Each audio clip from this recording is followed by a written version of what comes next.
Lord, we come before you this morning with thanks and a grateful heart. We know, Lord, that you are the King of Kings and Lord of Lords, and that you're in control of all things. We also know that nothing happens by chance, and we are exactly where we are supposed to be because of you.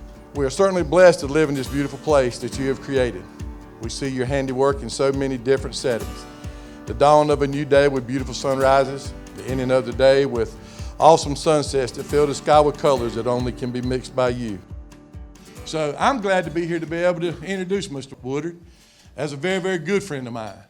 He's been very, very good to law enforcement. He's been very, very good to EMS, and he's been very, very good to the county. So I'm appreciative for everything he's done, and that's all I got to say. And I'm sure we're going to find out a lot of stuff this morning because the man knows his stuff. And Mr. Woodard, come on up. Thank you. I don't know. Thank you. How you doing? I love you. I love you too. Love you. Love you. Wow, I don't know how to follow that. All those accolades. That and $5 might buy me a cup of coffee, right? It'll buy me a suit like that. Don't say a word, Jake. I know what you're thinking. I woke up this morning, I couldn't tell what color suit to wear. So here's what you get, brother. We're fortunate to have a sheriff like Doug, and I had the honor just several months ago as to awarding him the longleaf pine that the governor issued for him. So Doug, congratulations.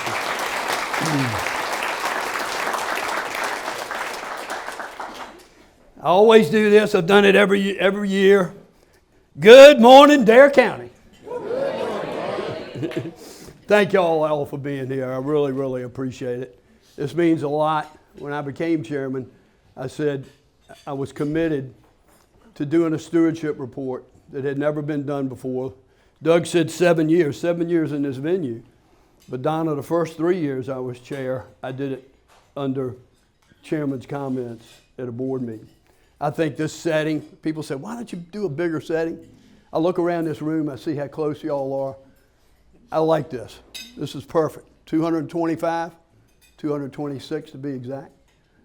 This is a great venue, and I can't thank y'all enough for taking the time to be here. Now, y'all have probably heard me at board meetings talk about, laughter's the best medicine. And I've started in the last year, this new term, of starting out with a little bit of humor. Bobby Alton, myself, fellow commissioners, Steve, Wally when he was here, Rob Ross, we go to Raleigh quite often, and try to lobby for different things for the county, and we always leave Manio around 7 o'clock in the morning. That gets us in Plymouth at about 8:15.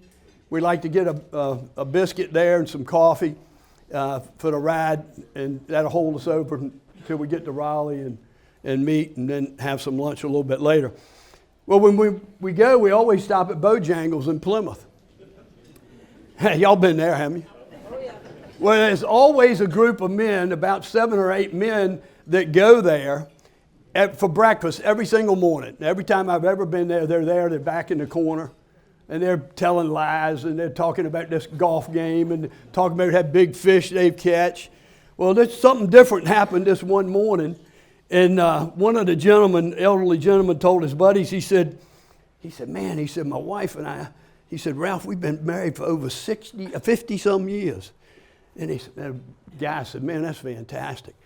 One of his buddies, Woody, said, well, what makes you married so successful? He said, well, we respect one another. So we always supported each other in our work relationship. Whatever my wife did, I supported her, and she supported me. And we never went to bed mad at one another. Guy said, man, that's great. One of his other buddies stepped up, Lee, and said, well, tell me something. What'd you do for your 25th wedding anniversary? He said, well, my wife always wanted to go to New Zealand. Bugged me for years. He said, so I bought plane tickets, booked hotel room, surprised her, and we went over there for our 25th wedding anniversary. So, man, that's, Hannah, where were you top? One of the other buddies stood up and said, Hannah, where were you top at? He said, what'd you do for your 50th? He said, I went back and picked her up.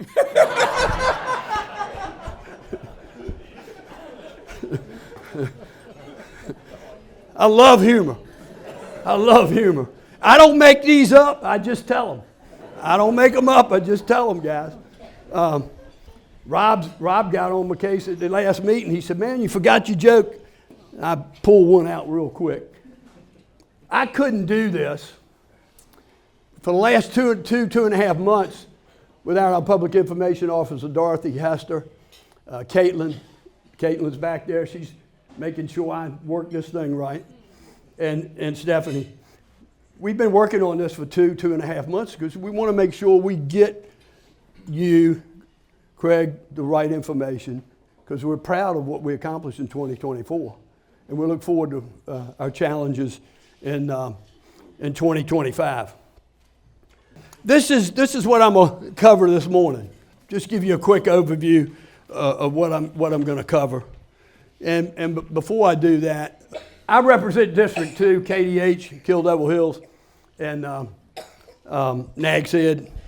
And you can see up there, I don't want to insult your intelligence. I was elected in 2012, and you know my next term ends in 2028.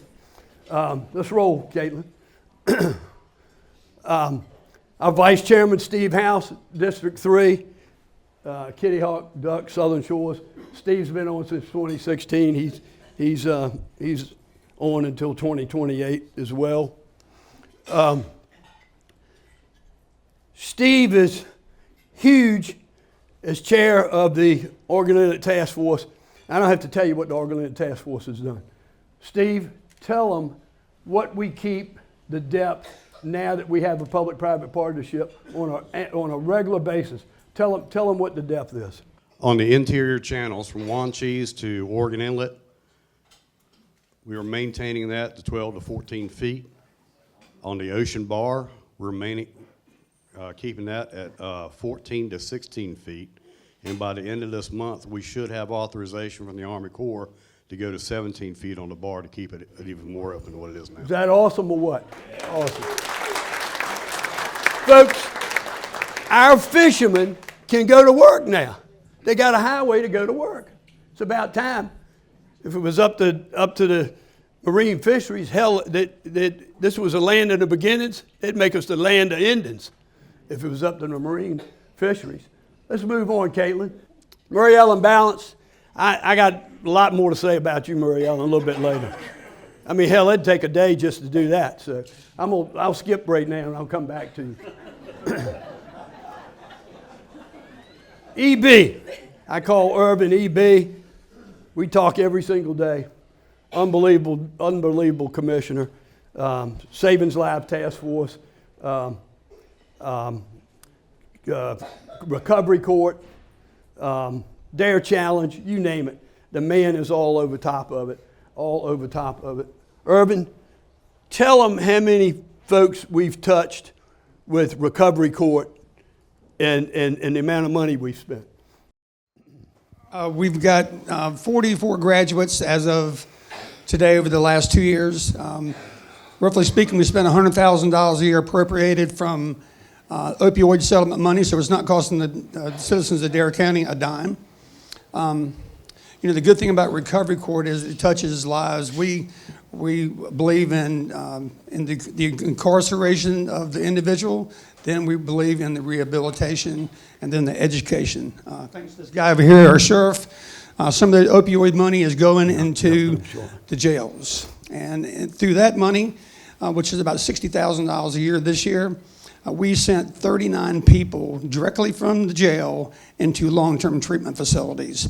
And from there, they go into recovery court. And so they get their lives back. A prime thing that's happened, I'll give you an example of how this works.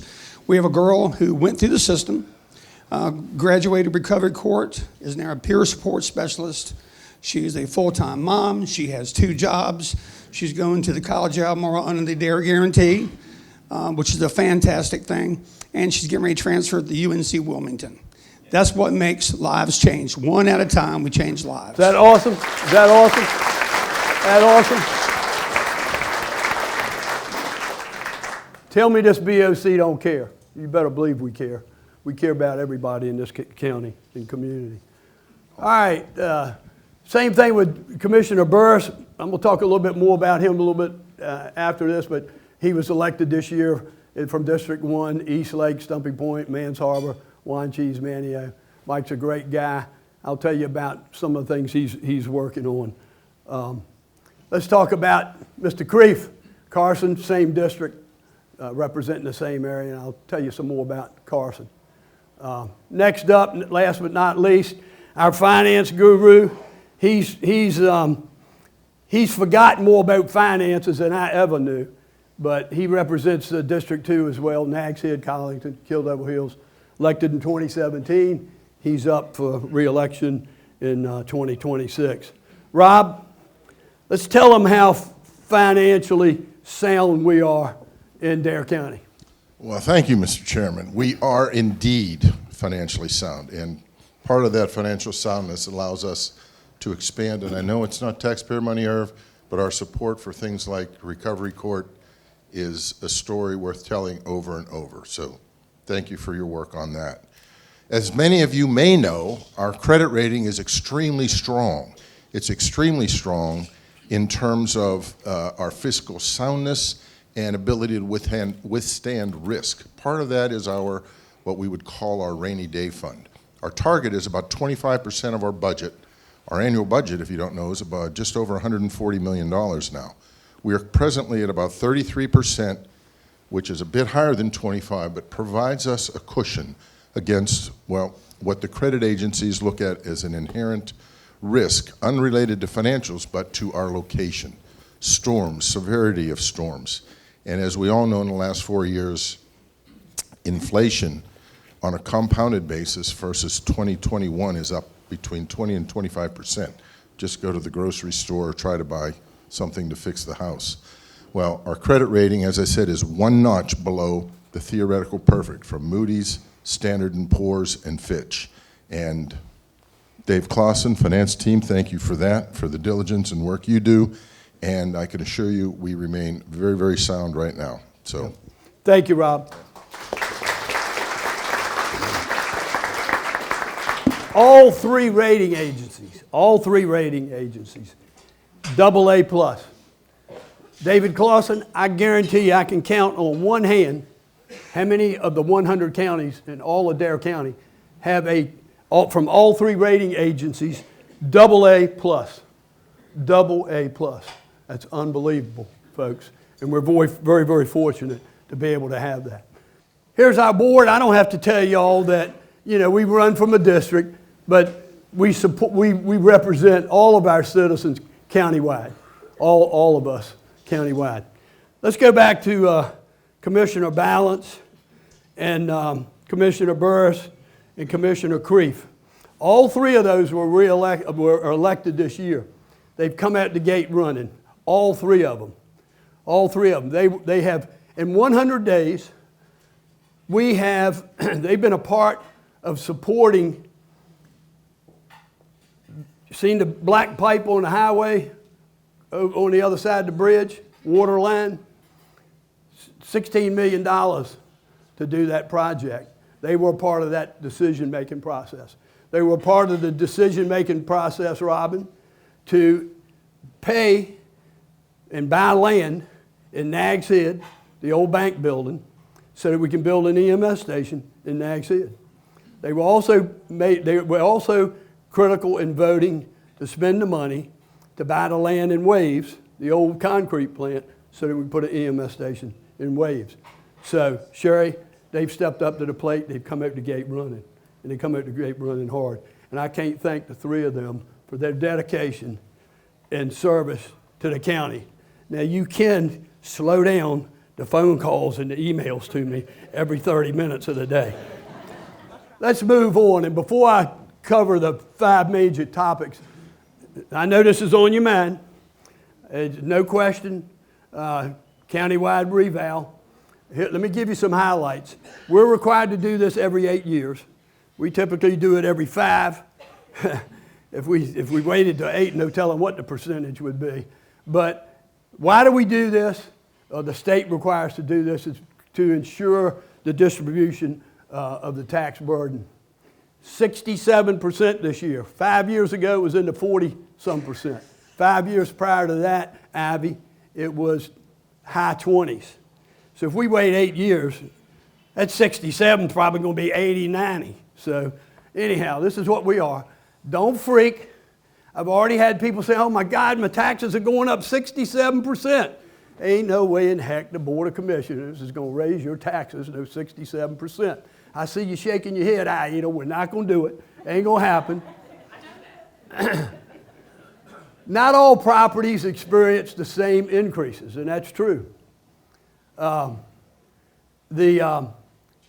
will certainly change more than others. And Hosey's going to send out notices at the end of this month. We'll keep you posted. Now, let me just reassure you, reval, and I said this, does not result in higher property taxes. The actual tax rate will not be set until we have a budget meeting. We're going to have a budget meeting. Board of Commissioners is going to do this in April at a workshop, and we'll adopt it and pass it in June after we've had some long talks. And guess what, folks? You have an opportunity to come after we do the budget, come talk about it. You know how many people we've had come talk to us about our budget in the last 3 or 4 years? You were close. One each year. So what does that tell you? We're going to do everything we can. Our county manager, our finance director will consider what's known as the revenue neutral tax rate. That rate, I just want to reemphasize to you that that's going to generate the same amount of revenue under the new valves that we previously had under the old valves. We've sent a clear message to the county manager and the finance director that we really need to take a strategic, careful approach to next year's budget. We really, really need to do that. Our board remains committed to identifying cost-saving measures. And what's our goal? We're going to maintain the highest level of service at the most affordable cost. So that's a little bit about reval, and we've got Jose here, and he can talk to you at the end of the meeting today. If we got time for questions, answers, we can talk to you about it. If you want to learn more, go to this site, darenc.gov.reval, and it'll have all this information on there for you. Tell you everything you want to know about the tax rate. All right, let's move on. Parks and Rec. This is one of our top priorities moving forward, is Parks and Rec. We have this up and down the coast, 100 miles of coastline. These photos are going to tap in here a minute. You can surf, you can fish, you can kayak, you can even pickleball, tennis, the whole bit. This is what makes Dare County so unique. It's just unbelievable that 5,000 kids participated in 2024, Terry, to the 75 programs. We got 3 divisions, as y'all very well know: Hatteras Island, Roanoke Island, mainland, and the northern beaches. Ernie, you know where Roanoke Island is, don't you? I'm messing with you, brother. 800 youth plus in soccer, over 400 youth in gymnastics, over 300 youth in dance. Look at those young ladies. They're precious. Just looking at these photos, it just blows your mind how precious these kids are. Over 1,000 this past year played basketball. I want to tout my referee attributes. I was in my 3rd year refereeing this year. Three Saturdays in a row, I refereed 5 games. That's 5 hours running up and down the basketball court. I'm too damn old to be doing that. But I love it. I have fun. I love it. It's just a lot of fun. A lot of fun. We haven't left the adults out. We haven't left the adults out. Basketball league. We have basketball league. Softball league. Here we go, Kim. The big one, pickleball. We got pickleball. We got tennis. You name it, we got it. We do it. Here's some facilities right there, brand new pickleball courts and tennis court that we've done. We'll show you some improvements. We've got 8 new scoreboards coming throughout Dare County. We're going to replace Westcott Park in Manio, 2 new scoreboards there. They've already been installed. Rec Park in Kill Devil Hills, we've already done 1 new scoreboard, and we got several others to go. Replacement of Penguin Walker Park in Wanchese, 2 new scoreboards. They'll be installed. Feddersen Center in Buxton, 1 new scoreboard will be installed there. Right here, Nags Head Soccer Complex, 1 additional youth-sized soccer field. The soccer moms reached out to me. I don't know, it's been 8 months ago. Ivy, how long ago has it been? I don't know. They picked up the phone. Ivy said, Bob, y'all need to get your act together. I said, what are you talking about? We need some help. So what did we do? We went out there. I went out there with Ivy and Casey, Jamie Varnell. We went out there, right there outside of that full field, right there next to the parking lot. We sodded and put a new area out there so we could take some of the play off those full fields that were getting a lot of play there. So we've done that, and that was a nice little project. First Flight Middle School, we put Bermuda grass on the baseball, softball fields, and soccer fields. We put $800,000 worth of lights out there, and Ivy called me and said, Bob, you can't even play on the fields out here. We got potholes out here. So I went out there with her. We went out there. What did we do, Ivy? We went out there and replaced the whole God blessed soccer field with new sod, all that stuff hooked into the sprinkler system. We're doing good things for Dare County, folks. We're doing good things. And this made me proud. I hope we made the soccer moms proud. We did. We did. And coaches. And players. Anybody else? How about family members? Anyhow, we're committed to do that.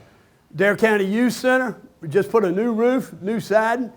At our April board meeting, we had some money left over. We're getting ready to spend $50-some thousand to repaint the whole interior of that building. So that's going to be awesome. That's going to be awesome. Feddersen Center, that's underway right now. I'm going to bring up Spencer. Everybody know Spencer? Dare County Public Services Director.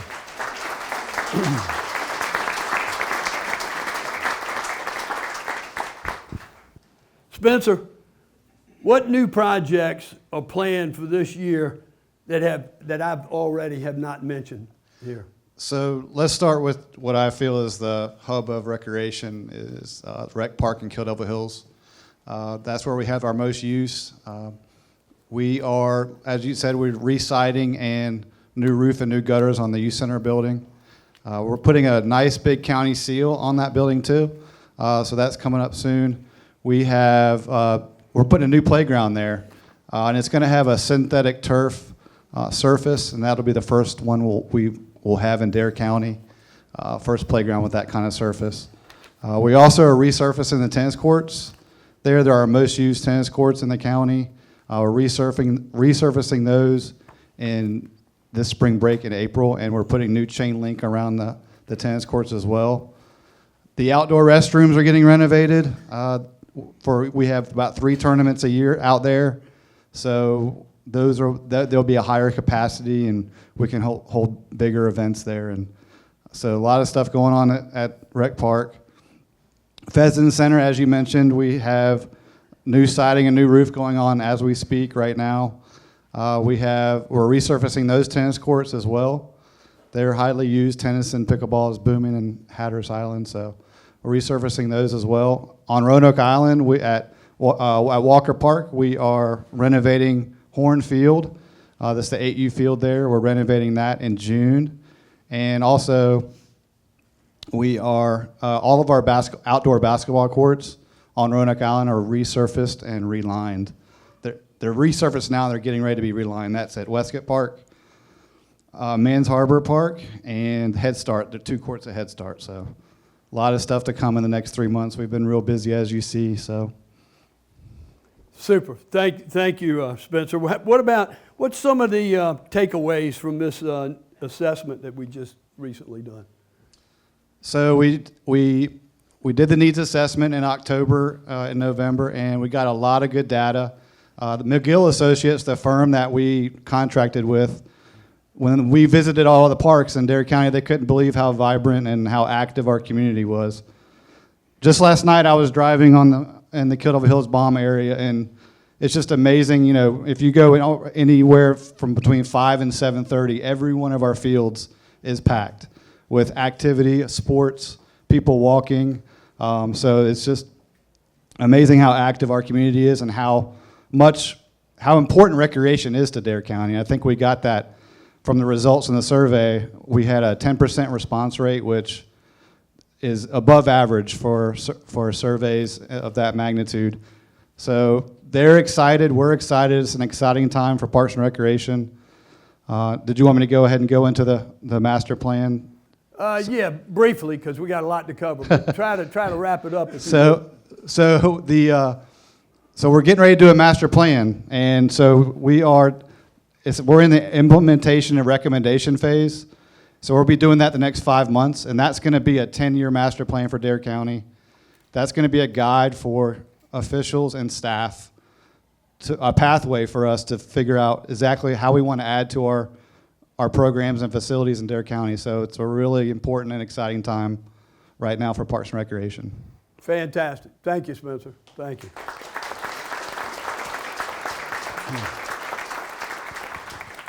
Hey, Sheriff, I know there was a new graduating class of BLE students just recently, and we're fortunate to, hopefully we'll get some of those guys on the Sheriff's Department. But I understand a captain asked one of these new recruits that just finished his training, said, he asked, he said, what would you do if you had to arrest your mother-in-law? Man, his eyes lit up and he stopped for a minute and he said, I think I'd have to call backup.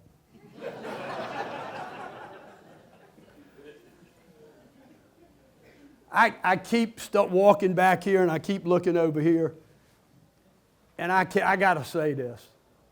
Justin, you have married way up, brother. I mean to tell you, you have married way up. I keep seeing that beautiful face of your wife over there in the corner, and I had to say that. Let's talk about expanding our education opportunities in Dare County. I'm gonna bring up Dustin here in a minute. Everybody knows in this room we're committed to education. I mean, let's face it. We're one of the top in the states, Jay. No help to you, but let me introduce this table. Chairman Twitty. Chairman, stand up.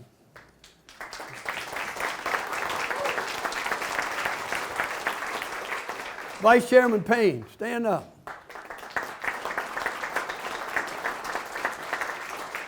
Members of this board, Justin, my man, Justin. Matt, where's Matt? Matt. Kenny. Lisa. Where in the heck did Barry go? Well, he didn't tell me he was leaving. No, listen. You look at this table, for God's sake, it's 500 years of education sitting at that one table. I mean, my God, he got more degrees than Carter's got liver pills sitting at this table. Superintendent Bass Knight, can't thank you for your service. You're a fantastic man.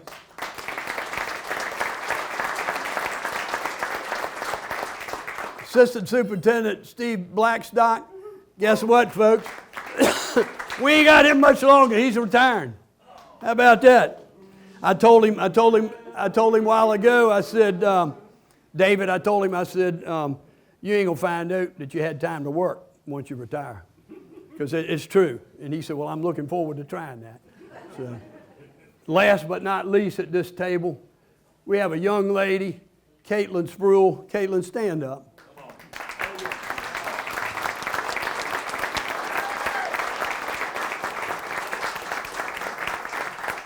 awarded the North Carolina 2025 Outstanding Young Educator of the Year.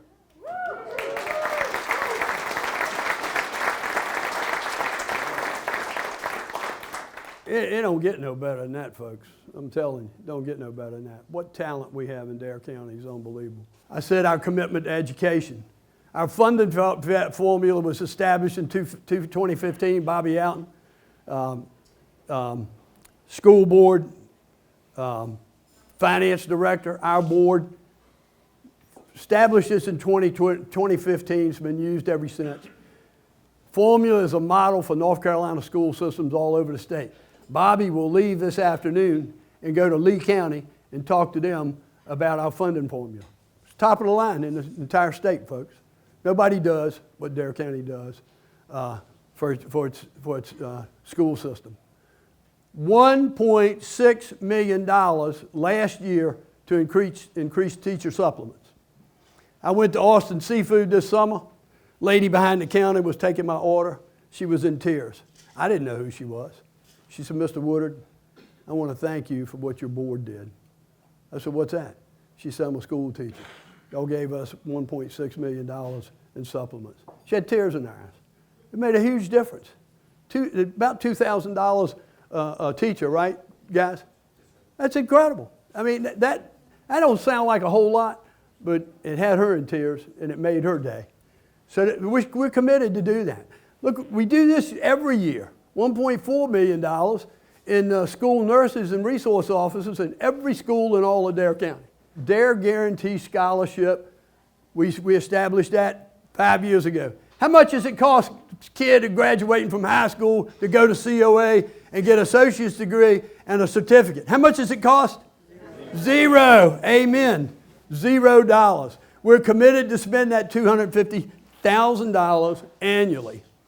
Guess what? To date, we have awarded over 500 graduating seniors in Dare County to go to COA to the tune of about $800,000 so far.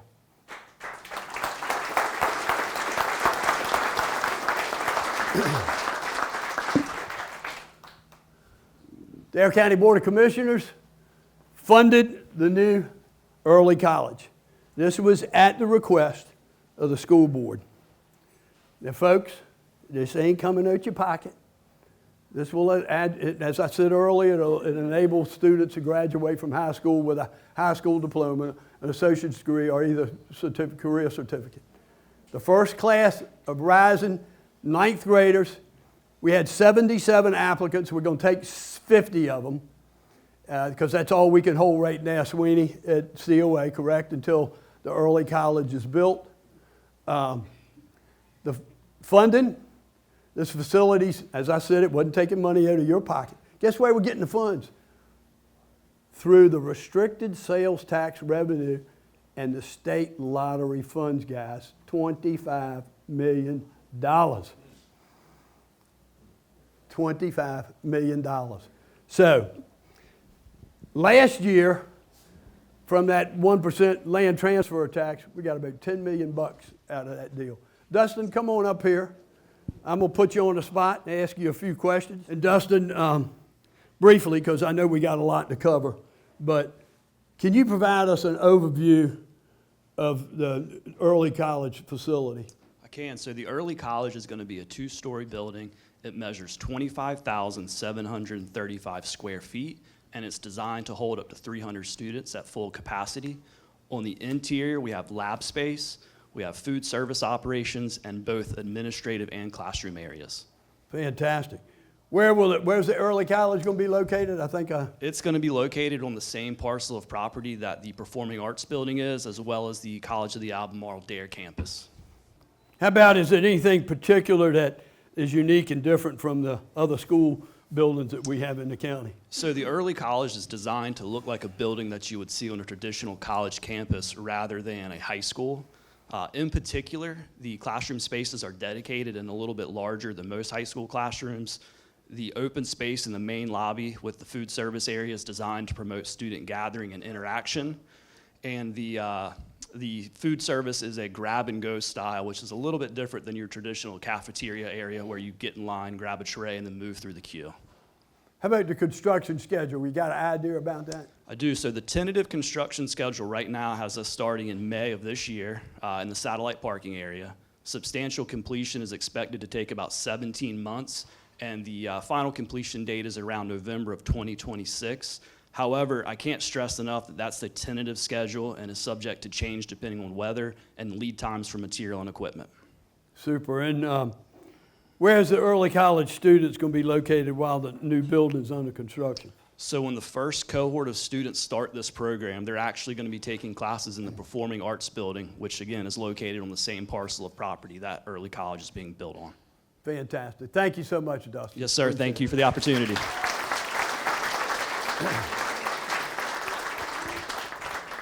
Moving forward, let's talk about some capital improvement projects in Dare County. We have a 5-year CIP plan. This CIP plan is projections are based on financial and debt affordability models. Sometimes the projects can be moved forward, sometimes they can be delayed. It's all primarily comes from the county's 1% land transfer. I think I mentioned a minute ago, in 2024, we got $10 million out of the land transfer funds. So that's pretty strong. Let me share some recent projects that we completed. EMS 4 in Southern Shores, we dedicated that in March of 24. Dare County EMS in Manio, that was the MedFlight building. We dedicated that in June of 24. Dare County EMS station in Kill Devil Hills, hats off to Mike Kelly. Mike Kelly sold us that property. He came to us, he said, Bob, I want to give y'all first refusal because I want something unique to Dare County, specific to Dare County to go on that site. He gave us first refusal. Thanks to the Board of Commissioners, Terry, you guys in Kill Devil Hills, we partnered with you guys so y'all could do a new fire department and we could do EMS. I can't thank you enough for that partnership.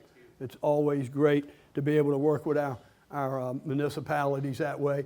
We dedicated that in August of last year. The Manio Youth Center, God, I'm so proud of this. About 2.5 years ago, I was in a meeting in Manio with families there, and they were just working on me hard, saying we need a new facility. It's just not big enough. It's not happening. Once again, I got to reach out to John Winley, who's a Mason.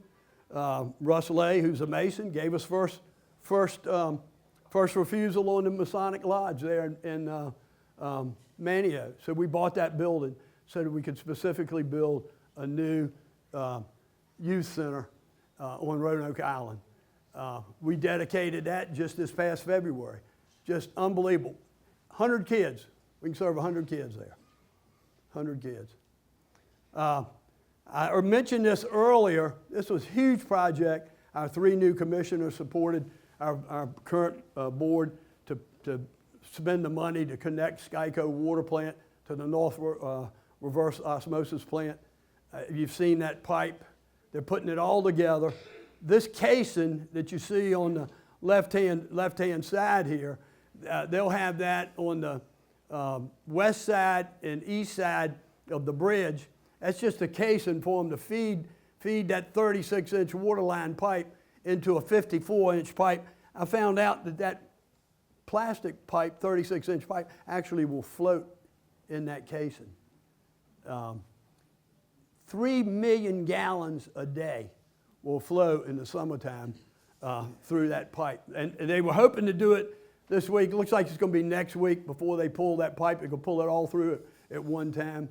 But that's huge. And it's funded through the water fund.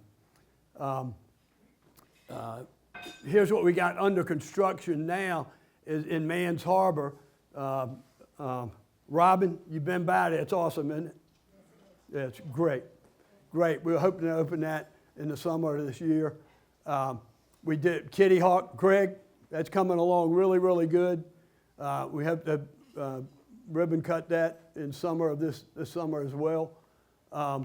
Projects likely to be included in next year's budget. I think I mentioned it to you. Our 3 new commissioners supported us to buy the property, the bank property in Nags Head, and that's where we'll put the EMS station at Nags Head. Ben, where's Ben? Is he here this morning? Ben Cahoon? $10 more, you could have been up here. First refusal again. His board gave us first refusal to buy that property, and we appreciate that, Ben. Thank you so much. We'll do that. Parks and Rec improvements, we got some stuff planned there. Right here, replacement of Public Works facility in Manio. We're going to be looking at that and dealing with that. So a lot going on. Let's focus on our EMS. Just unbelievable. You know, all our facilities date back to the 60s. It's just incredible how those facilities were small, they were cramped. I mean, look at the bays on the left-hand side here. I put my golf cart in there instead of a damn EMS vehicle. I mean, it's just outdated. Previous EMS, I said that, they're cramped. We were a much smaller population. Our funding for our EMS in all of 100 counties, all throughout the state of North Carolina, their EMS facilities right here. You know where Dare County's is? Right here. We're so sophisticated. I would not be surprised, Terry, if y'all wasn't doing an operation in the daggone ambulance when you was heading to the hospital. I mean, that's how sophisticated we are. Oh Lord, here comes a budget request. Folks, we're just blessed to have the talent. I'm gonna bring Kara Hanahan up and Terry, who's the deputy director of EMS. Jenny couldn't be here today. She had a better offer, from what I understand. No, she's out of town. But I'm gonna bring them up and ask them a few questions if they don't mind. How do these facilities enhance our emergency services in the county, Terry? Mr. Chairman, these facilities are definitely a blessing, amazing for us to have. We actually have space, as the chairman was showing in the previous pictures, we have space to actually fit into these facilities. As progress has happened, vehicles have gotten larger, we've added some additional folks. The ability now to do training in our facilities has definitely been a blessing. That the workflow that we have, and one of the big pieces is that safety. These buildings are built to code, so when there's a hurricane and folks are evacuating, we're staying behind, and we're now in a safe facility. It's a facility that's sprinkled, and so it's definitely a much improvement over what we had. Terry, in some cases, we've been able to partner with our municipalities on stations. Can you talk about how that collaboration took effect? Mr. Chairman, what I would say is those collaborations make this possible. Our collaboration, whether it's with the town of Southern Shores, the town of Kitty Hawk, the town of Kittle Hills, it maximizes to the taxpayer because the towns are able to make improvements that they need to do. The county's able to make improvements in the services and what we need to do, and it's being fiscally and financially responsible for our taxpayers. So those partnerships make it happen. How about this Kitty Hawk facility? How's that going to impact the northern beaches? Can't wait for that Kitty Hawk facility, Mr. Chairman. That's one of our most growing areas in the county in terms of our call volume. If you look at our call volume map, the town of Kitty Hawk is just glowing red, and so it's going to reduce our response times. It's going to allow us to be in that community, and our impact as we do our backfills and our station fills, that's one of the big things that's going to benefit, and something that I'd probably also had missed is with these facilities, folks present to our facilities. They'll show up. They'll be driving to the hospital having a heart attack, and we always say, hey, dial 911. We'll come to you. But the visibility of these new and improved facilities, in 1 week, the new facility in Kittle Hills, we had 3 people show up with chest pain having heart attacks in just 1 week. And Wow. so Wow. having that visibility has definitely been key. Wow. Wow.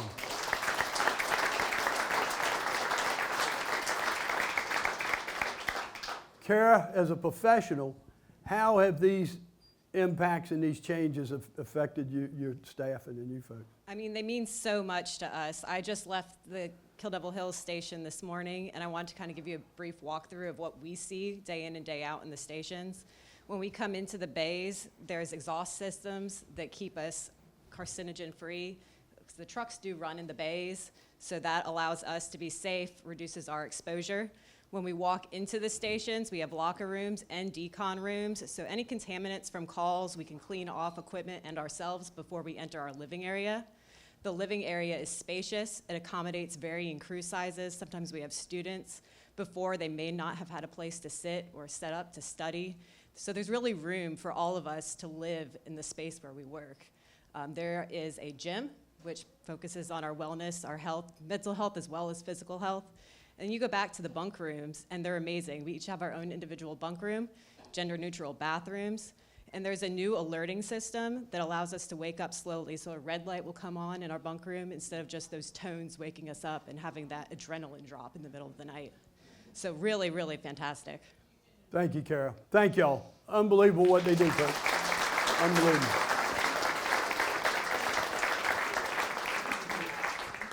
How am I doing, Mike? Doing fantastic. Mike is also, I failed to mention, Mike is, I came off the Arts Council. I was trying to get a little bit extra off my plate, and I asked him to serve on it. He's already been over there working with staff. We got some issues with that old building over there, and his expertise in the construction bid. He's already been over there and worked with them and doing things to help those out, and we look forward to what you bring to the board. So thank you for doing that, Mike. Appreciate it. Thank you. Yeah. All right, let's see what we got next. I'm gonna stand by this beautiful lady over here. I already made a comment to. Once again, Mike, I don't know how you did it, brother. Justin, excuse me.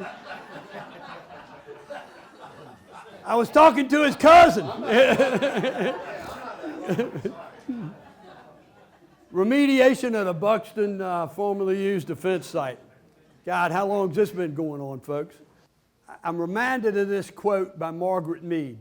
Never doubt that a small group of thoughtful, committed citizens can change the world, or in this case, their community. In fact, it is the only thing that ever has. And folks, we've got a group down there on Hatteras Island that has really made a difference. Our board and the Civic Association, Buxton Civic Association in partnership, led to some decisive federal action to clean up the formerly used defense site. This is myself and former Vice Chairman Overman and former Commissioner House in D.C. lobbying to get something done. This is Brian and some of his other members of the Civic Association speaking to our board, begging us to get something done. This site was previously used by the U.S. Navy and U.S. Coast Guard. Certainly environmental problems surfaced decades after the beach washed away and so forth, so I don't have to tell you the whole story behind that. But it's amazing that you'd see this kind of devastation up and down our coast when we have the most pristine coast in all of North Carolina that some 3 million visitors come to every single year, and we got to deal with this. It's absolutely absurd, and something needed to be done. Once again, we passed a resolution in March of '24. Our board passed that resolution, and we went to meet with federal representatives, urging them to take action and address the petroleum discharge in this particular area. Couldn't have been done back in April, right after our meeting in D.C. The Civic Association was formed, and they brought critical awareness to this problem. If I didn't talk about this gentleman that you see on the screen right here now, Dave Halleck has been a blessing in disguise since he came on board in Dare County. He is the man.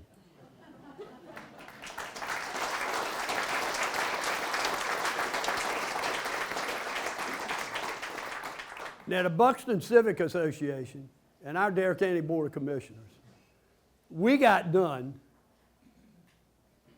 what we got done to get the site cleaned up because this gentleman paved the way for 2 solid years, writing letters, screaming and hollering, making trips, doing everything under the sun.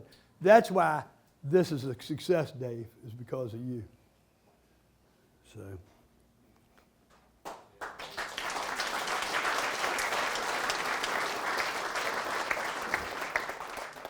You can buy me breakfast next time for saying all that.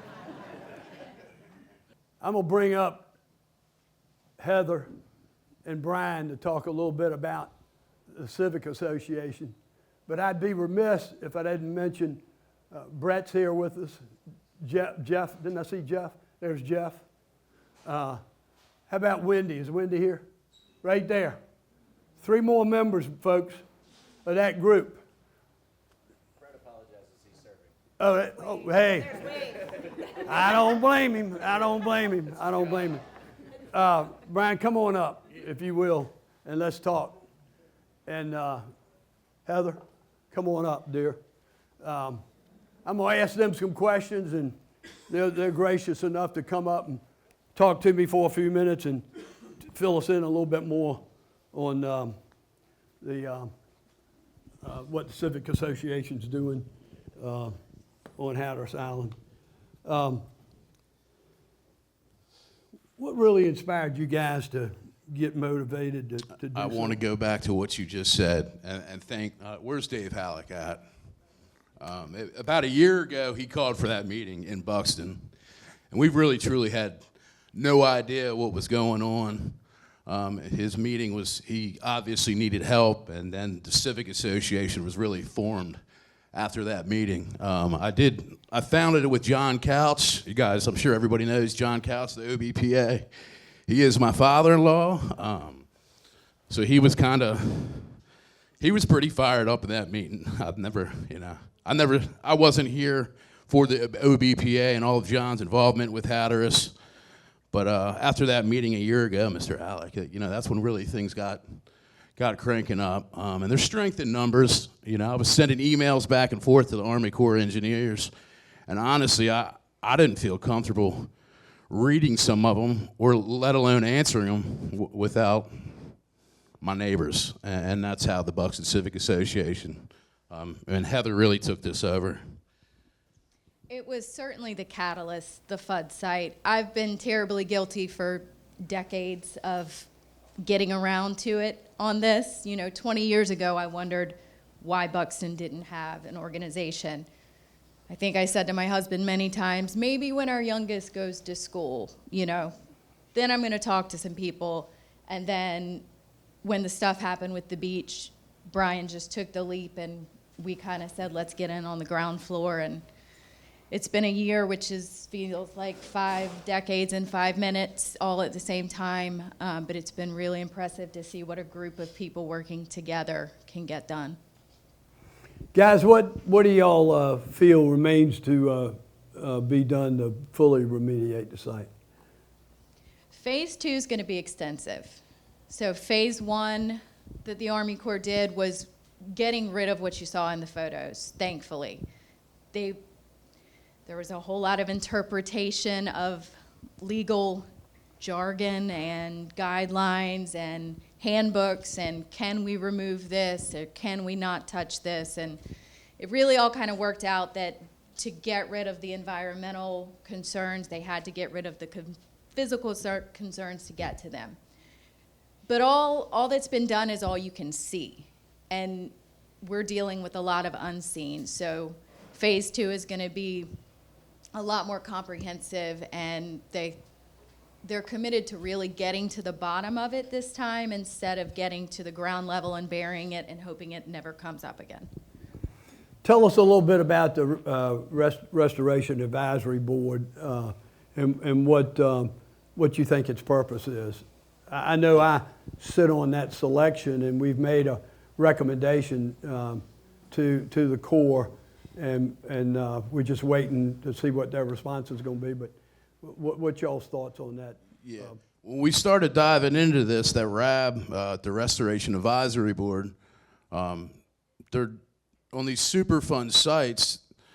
They notify all the neighborhood, the community, the people, the folks that live by, and Buxton was never notified. Nobody really knew this was a Superfund site. I mean, we knew there were some issues there, but we were never offered that Restoration Advisory Board. It was nearly 30 years. It was 98, I believe, it was declared a Superfund site. So it was, we're well past due on that point. And the RAB is really just, it's a community, it's a community board. Members of the county will hopefully be on there, along with the DEQ and the Park Service. It's just a think tank to have this resolved. And it's something that, 30 years ago, I don't think we'd be dealing with this right now if that would have been formed. And we didn't come to this pointing fingers or why this wasn't formed. It's just things slip through the cracks sometimes. And, we really didn't care about what had happened, but just the future and addressing it now just so our kids didn't have to in 20 years from now. I think it's the continued accountability. I think it's really important to form the formal board because we're dealing with an issue that quite literally can be buried for a long time. And so when you have this agreement for these regularly scheduled meetings with all the stakeholders, I think that you get rid of that potential of things falling through the cracks. Yeah. You guys have any suggestions to any other groups that have challenges that what they could do on their own to make a difference? Strengthen numbers, organization, and a calm approach. I can go to 11 really quickly, but it's not always the first move. Keep that in your back pocket. And make friends and make acquaintances and connections with people that you might not otherwise. That table now, we're in a group text. It's a lot, right? And we knew each other before, but I can't tell you that those were 5 people that I would have thought a year ago that I would have found myself working with. So I think that you have to be open to the possibility of, working with people who might have a different approach or a different ideas or, tactics and come together. And just to add that, just social media is not the way to go about solving a problem. It's, Oh, really? Oh, really? So when we really got involved and really started reaching out to Chairman Woodard and Bobby Alton, that's when things really started getting going. You come to them with a problem, and they'll help you find the solution. But if they don't know what's going on, they're not going to read it on Facebook. So. Thank you, guys. Thank you.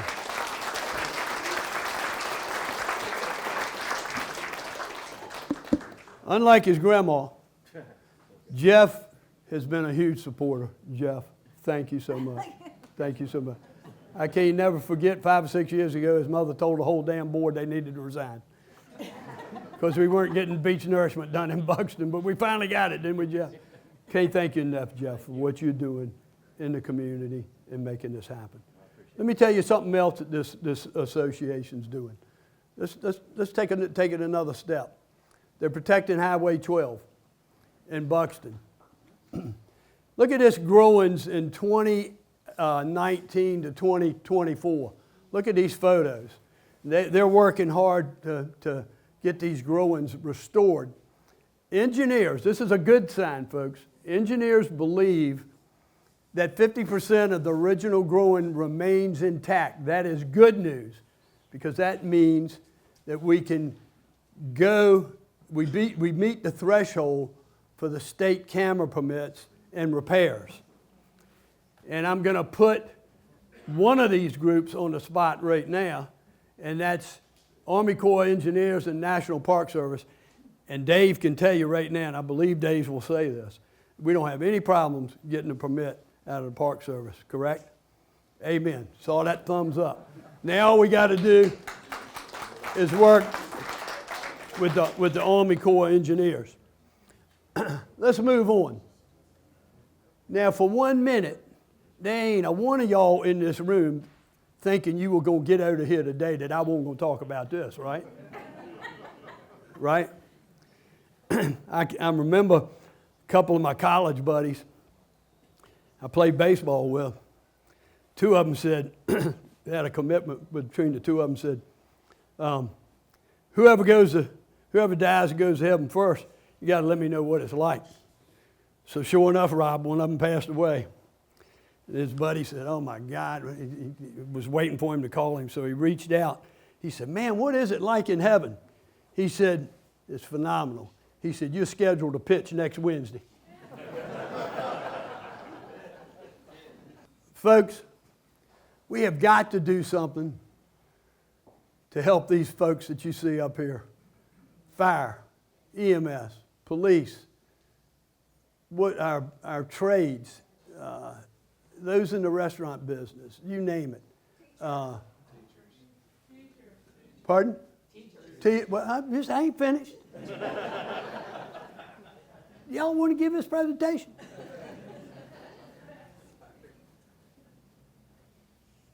I keep saying about the young lady that's got a master's degree that teaches the kids in school, and the parents love it, but yet they don't want her living next door to them or living in their neighborhood. Now you go figure. Yeah, we got to do something for teachers. Absolutely we do. We got to do something for teachers, restaurant workers, hotel, motel workers, you name it, the list goes on and on. We got to do something to help these folks. I'm still optimistic that we can get something done in Dare County.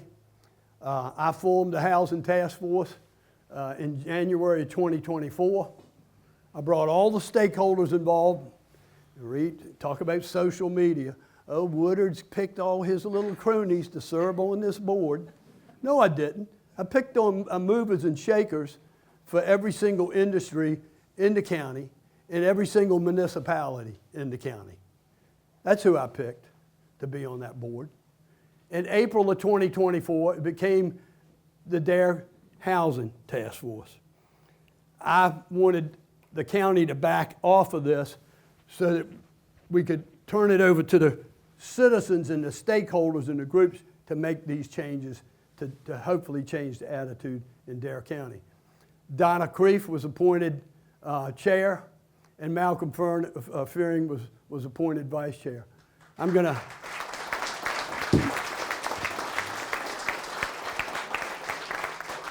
And both of these folks, chair and vice chair, they're knocking it out the park, folks. They have really made some huge accomplishments.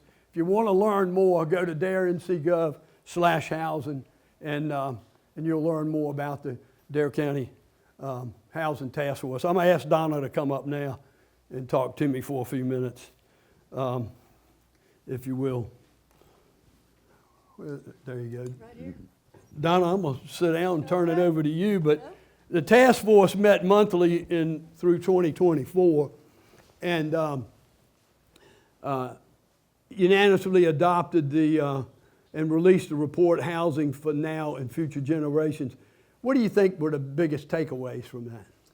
I think the biggest takeaway is exactly what I have sitting in here this morning is it takes a community. It takes local governments, stakeholders, nonprofits, and the private sector. As our name says, Dare Community Housing Task Force. In order for us to create an approach that's generational and long-term, we need the community if we're going to be successful. Great. Tell me what you hear most often from our citizens in the community about the housing issue. We get a lot of suggestions.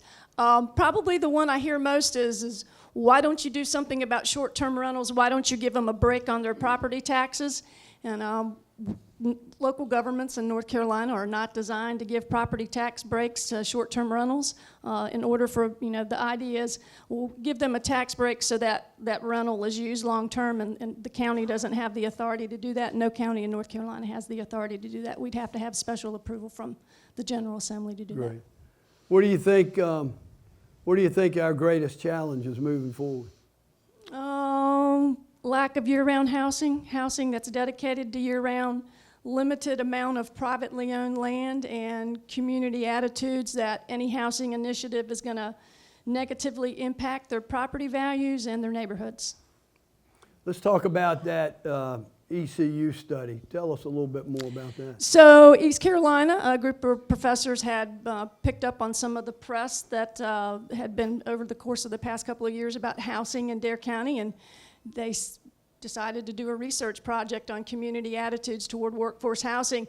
They reached out to me. They heard about the task force, and they're undertaking their research project right now. They have a survey that's going on.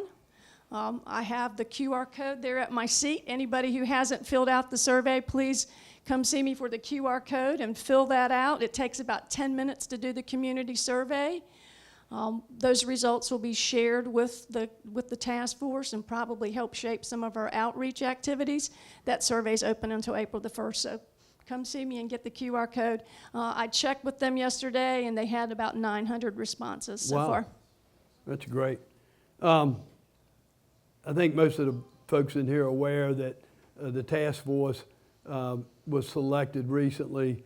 It was like some 22 counties, I believe, in North Carolina to participate in UNC's Our State, Our Home initiatives. Can you tell us a little bit more about that? Right, so we submitted an application, and Dare County was chosen from across the state of North Carolina to participate in a 18-month program that the UNC School of Government is sponsoring. It involves in-person meetings and virtual meetings. It's providing us with resources and technical expertise to help address housing issues in our community. And probably the biggest benefit from that is that we're going to be getting $10,000 for a pilot program. We don't know what that pilot program is yet, but it's not a lot of money, but it's free money, and so I think that's the biggest benefit, plus the networking that we'll be able to do with other communities. Some are further along than we are, and so we're hoping to benefit from that resource. Fantastic. Everybody knows we've been certainly working on housing issues for quite a long time. You know, what do you think makes y'all's approach different? I think the vibrant participation that we're getting from the other local communities, the other local governments that are participating in the task force. They've been engaged all year long. We have stakeholder engagement.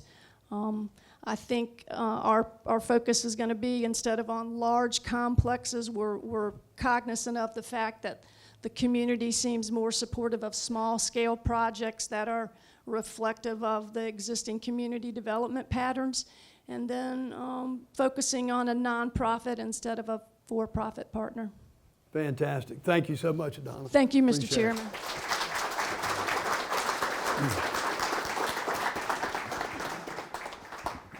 Once again, thank you, Donna. Where's Malcolm? Malcolm, I'm not even going to ask you for a history lesson today. Both of these, Malcolm's got. We have a task force meeting, and everybody comes to the task force meeting. I come in there with a pad of paper, and just about everybody else does. Malcolm walks in the room, and he's got a notebook this tall. He got more data in there than Carter's got liver pills, but something will come up. Next thing you know, he's fumbling through that, and he's found a tab, and he's talking about it. But he's got more data than any of us, and he's on top of it. And Malcolm, I can't thank you enough for what you're doing along with that.